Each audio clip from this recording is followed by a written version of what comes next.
Welcome to Health Matters. I'm Justine Ginsberg, your host for this afternoon.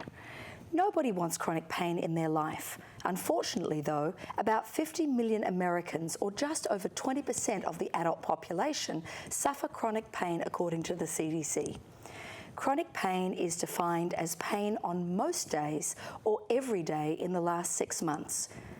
When you think about the type of impact that type of pain has, we need to look not only at the physical issues, but also the psychological impact. The economic cost of chronic pain in the US is upward of $635 billion a year in direct healthcare costs and indirect impacts like ability to work and absenteeism. The psychological costs of chronic pain include concentration issues, digestion problems, memory, fitness, and relationship pressure. Insomnia is one of the most common impacts of chronic pain and can increase all of the psychological and physical symptoms a person may experience. When we think about the solution to chronic pain, we immediately think about prescription medications like opioids. But in light of the current opioid epidemic facing this country, we are rethinking our approach to living with chronic pain and trying to find alternative approaches for dealing with some of the symptoms. One such approach is the Live Well series offered by the Stanford University Live Well program, Living Well with Chronic Pain. This 6-week series explores the development of a toolbox for people living with chronic pain. To discuss more about this exciting program, I'd like to welcome back to our program Sarah Altieri, the Community Health Program Associate for the Farmington Valley Health District and an instructor for chronic pain self-management. Welcome, Sarah. Thank you for having me. Glad to have you back. We always have fun, don't we? Yes. So let's start by talking about what is chronic pain. So chronic pain tends to be more complicated, and it's not as easy to define as, say, acute pain. Sure. Acute pain usually comes on faster, and chronic pain tends to build up over time. I think the number one thing I hear from participants is how frustrating chronic pain is, because it doesn't necessarily have a curable cause, and sometimes the cause is unknown. So I think it can be very frustrating.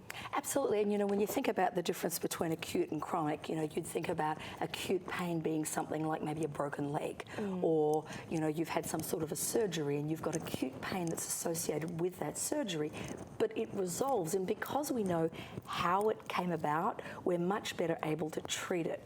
I think some of those complicating issues with chronic pain is sometimes we're not quite sure why it's hurting. Therefore, the treatment for that becomes more like this stab in the dark kind of a process, which can be really frustrating both for the medical team and the person suffering it. Absolutely. So one of the things you and I like to talk a lot about at work, as well as in the classes we teach together, is the mind-body connection. How is this important in pain management? It's really important because your emotions affect your pain. Sure. All pain comes from the brain. Guided imagery and breathing techniques are some of the things that we talk about. We also talk about meditation, positive thinking, and reforming negative thoughts into positive ones, trying to change our outlook. Being mindful of your body and pain in different situations is also really important to the mind-body connection. Absolutely, and as you know, because you and I teach a lot together, we're always looking for examples of things so people can relate. And one of the things I think about with the mind-body connection and pain is childbirth. And here is an intense period of acute pain that all women experience from one degree to another, but there's a very happy outcome. So despite the fact that women have varying experiences in the degree of pain throughout childbirth, they're anticipating this wonderful event. So that pain experience is dotted with anticipation and excitement and very quickly forgotten once they're holding that new bundle in their arms. Chronic pain is a very different animal. Now you're dealing with something with no perceived happy outcome. It's about how do I get through today and how do I plan for tomorrow. So you don't have that same happy event or that guided imagery of, it's worth it if I just hang in there long enough, I'll deliver this beautiful little baby into the world. And the planning aspect of it, because chronic pain is so unpredictable, can be nearly impossible. Absolutely, and when you and I teach this class, that's one of the big take-home messages from those that are taking the class is, how I don't know how I'm going to feel today, let alone this afternoon. How on earth am I going to predict how I feel tomorrow? So planning becomes almost important. Yeah, and communication, because it has a big effect on people's relationships. Absolutely. So I'd like to circle back to relationships in a minute, because I think you and I are both big advocates for talking about how you feel and that communication piece. But we talked about in the introduction insomnia and lack of sleep and how that affects our ability to deal with pain. Can you talk a little bit about that? Yeah, so we do emphasize quality of sleep. We talk a lot about some things that could interfere with your sleep, like caffeine and alcohol. Smartphones and tablets are becoming an increasing issue to interfering the quality of someone's sleep. And what you do during the day, your activity level during the day, and what are you getting outside? Are you getting sun and fresh air? That can all affect your sleep. Absolutely. Actually, last segment we had on Health Matters, we had Kate Taylor at the APRN from East Granby Family Practice talking about mindfulness, and she was talking about sleep and ensuring that we have good quality sleep. And I love the quote she had: our bedrooms should be for sleep and sex. That's it. You want to read, you get up. You want to watch TV, you get up. Reduce the amount of screens, reduce the amount of excess light. Even things like a digital clock radio can emit enough light that it disturbs you if you're having that fitful sleep. Absolutely. All right, so one of the other things we talk a little bit about in the 6-week program are problem-solving skills. Why are these important? Well, I think they're important for everyone, whether you have a chronic disease or not. But when you're dealing with chronic pain, it's just one more thing that you're adding that you have to deal with, on top of an already hectic life. So having the steps broken out, it makes it simple. So, we start by identifying the problem and listing possible solutions. And often in the class, we bring it back to the participants and ask for their input as well on different solutions. And then when you decide on one, you try it. And it's kind of a lot of trial and error sometimes with chronic pain conditions and problem solving. One of the things I love about the classes we teach is on that first class when people are introducing themselves, often people have a laundry list of problems, and chronic pain means increased challenges. So you listen to that class of 8 or 12 people talking about that laundry list of problems and concerns they have. And then you look at where they are on week 3 and then on week 6, and they're already beginning to problem solve their own issues. They're already starting to put into play some of the tools that we teach them. And I love watching the interaction between the class, how they begin just to automatically problem solve with one another. They'll say, well, have you thought about trying such and such? Or, well, okay, it didn't work last night, but, remember what we say, you need to try things for 2 weeks before you give up. That kind of a maturity of a class really gives me immense hope for the fact that things like this actually work and give people the tools they need. Yeah, and you also see people being really supportive to one another. One of the things we do is action planning. Yep. And action planning takes a large goal and breaks it out into smaller goals that you can accomplish each week. And they hate it to start with. Yeah, they hate it to start with because it's very specific. Totally. But you see that in each class when they report back on their action plans, often other participants are very supportive and telling them that they should be proud of what they've done, and that's one of the things I like to see. Yeah, and I like the fact at the end of the 6 weeks when we talk about what are you going to take into the next 6 months of your life, almost everybody says, I love action planning. Yeah. I want to keep action planning. Yeah. But on week 1, they were, why are we doing this? Yeah. It's a fabulous change. So let's just take a zigzag to the left for a moment and circle back to emotions and chronic pain and how they go hand in hand. And let's talk a little bit about the chronic pain symptom cycle. So that's something we spend a lot of time on. And the chronic pain symptom cycle has a number of components. So the symptom cycle consists of poor sleep, tense muscles, restricted movement, ineffective breathing, stress and anxiety, difficult emotions, depression, and fatigue. Why do these all go together in a cycle, and what are we trying to teach about this? Well, I think what we're trying to teach, and what I think each of the sessions does in the workshop, is it addresses one of those things in the symptom cycle. Because if you can break it in one place, you can break the cycle.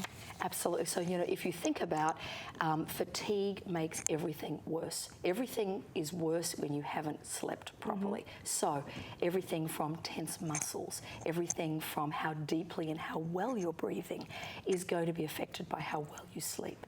Equally, if you have sore, tense muscles, often taking a deep cleansing breath is very difficult because you're sore. So when you have reduced oxygen supply, you actually have increased fatigue. And so the cycle continues. So we really work hard to drill down into how you can break that cycle at any number of points, which again stops it getting worse. Those negative feedback cycles. Okay. Group dynamics. We touched on that. Can you expand a little bit about what we find when we teach these classes? So what we tend to find is lots of head nodding and lots of people agreeing with each other, especially when it comes to communication issues, whether it be with friends or family. A lot of frustration with doctors. You see that a lot. So the group dynamics are very helpful in terms of problem solving and practical solutions. One of the things I've noticed with the group dynamics, particularly teaching the chronic pain class, more than anything, those boxes of tissues are important because there is so much emotion that is associated with chronic pain.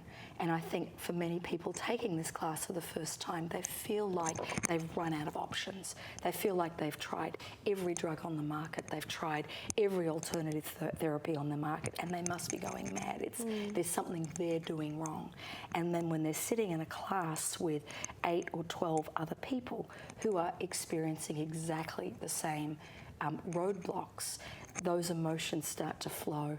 I'm thinking of one that we taught recently, and there was a woman in particular who was suffering from a chronic pain associated with some issues with neurological pain.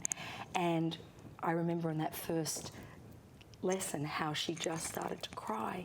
And when she was able to articulate what it was she was feeling, she actually was able to say, I feel like I've been going mad, and I actually haven't been. You're all experiencing this as well. I found my people. Yeah. So let's talk about the physical exercise and activity, about why that's important in dealing with chronic pain. So the physical activity that we do in the chronic pain class is we teach the Moving Easy program. Okay, can you tell us what that is? Yeah, so it's a series of movements. I believe it's 28 movements. Okay. They can easily be incorporated into your daily routine, and we do demonstrate them in the class. Okay. And it's important because exercise, is releasing pent-up stress. It's always good for your heart and your cardiovascular system, and it also helps improve breathing. Okay. So these are exercises that can be done at home, and these are exercises that can be done for any fitness level. Yes. Because I think that's another important issue when we're talking about chronic pain, is because it's unpredictable how people are going to be feeling on any one day, it can be equally challenging to find an exercise routine that they can do continuously if there aren't modifications available. Yeah. And they do get the material to take home as well. So they can do the exercises, if they forget one, they can refer to that. That's excellent. And some of these exercises, they can actually attach to different daily habits of living, can't they? So I know you and I have, in some of the classes we've talked, people have done some of them while they're brushing their teeth, or while they're waiting for the kettle to boil, or they're waiting for their pasta to boil. It just allows them to do them in smaller sections rather than one large time group if they're not feeling able to do that. All right, fatigue management is a real challenge. Absolutely. Particularly when dealing with chronic pain. Can you talk a little bit about that? Yeah, so I think when you have chronic pain, it takes a while to learn, but it's important to learn your limits. Yeah. It's important to know what your limits are. And it's important to set manageable goals for yourself. Overdoing it can put you out of commission more so than you think. Absolutely. And chronic pain, as we mentioned, can be very unpredictable. So it's really important to, set those manageable goals and then also place a lot of importance on self-care. Absolutely, and I know some of the things that, for those people at home that are regular watchers of Health Matters, they know that I have lupus, and lupus is a chronic condition that has chronic pain associated, and my biggest challenge is finding ways to manage my energy levels, and it is completely unpredictable, and that's the frustrating part for so many people, is that what I can do today I can't do next week, and there's no rhyme or reason as to why. So helping people to understand the power of saying no and not feeling guilty. Absolutely. Recognizing that they sometimes have to manage other people's expectations, because when dealing with chronic pain, some of the biggest challenges are helping people to understand around you why I was able to go on that 1 hour hike last week, but this week I can't even walk up a set of stairs. Yet next week I'll be able to go horse riding. None of that makes sense to someone who's not dealing with it. So the onus really does end up back on the sufferer to help to explain why that is, and also to help to manage some of those challenges. So learning to evaluate treatments. One of the great challenges I think people have when dealing with chronic pain is trying to work out what treatment works and what doesn't. How do we help people to be able to evaluate that? So we do try and make people wary of, every day it seems like there's a new treatment out there that's going to cure everything, and it gets pushed a lot by social media, but we really want people to be aware of the source of the information and, weigh the pros and cons of starting a new treatment, always being in communication with your doctor or any medical providers. If you do have chronic pain, you often see more than one, so making sure that all of them know, and just having a coordinated treatment plan is really important. Absolutely, and I think one of the big issues that people find is if they hear something on the radio. You're driving in the car on usually Saturdays and Sundays are the worst times, or late night. People buy radio time, and it sounds as though it's actually an interviewer interviewing another person about a particular product, when in fact it's actually a paid advertisement, and unless you tune in at the very beginning or the very end of that segment, you can very quickly believe that this is some amazing new health product that doctors are marveling at, and it's the new revolutionary treatment. So people need to be aware of that. I think they also need to be aware of the fact that what works for one person doesn't always work for another. And not to be disappointed about it. Absolutely, and it can be frustrating when you have someone who might have a similar health condition to you and they've tried treatment X and it's worked marvelously, so then you go to your doctor and say, well, I want to try treatment X, but your doctor says, unfortunately, you're not able to take that. It doesn't seem fair, or it could seem as though someone's trying to hide the cure when in fact you've got different underlying medical predispositions. I think the other thing that happens when people are suffering from chronic pain, it's human nature to search desperately for that cure, and often late night, online, clicking web searches can lead you onto websites that appear to be reputable but often are not reputable. Yeah, many of those websites, they know that these people are desperate for solutions, so it's unfortunate, but we do teach people to be wary. Absolutely, and I think one of the wonderful measures is always, if there was a miracle treatment for chronic pain, doctors would have been using it before now. Yeah. So, we just need to, buyer beware. Medication management. Why is this so important with chronic pain? I think one of the most important things is if you're not taking your medication as prescribed, you're not going to know if it's working for you, especially if it's a new medication. Another thing is that you need to know why you're taking the medication and know what you're taking and at what doses. All of that is really important. And the management part gets to be really crucial when, again, you start having more than one doctor. It's really important that they all know what you're on. Absolutely.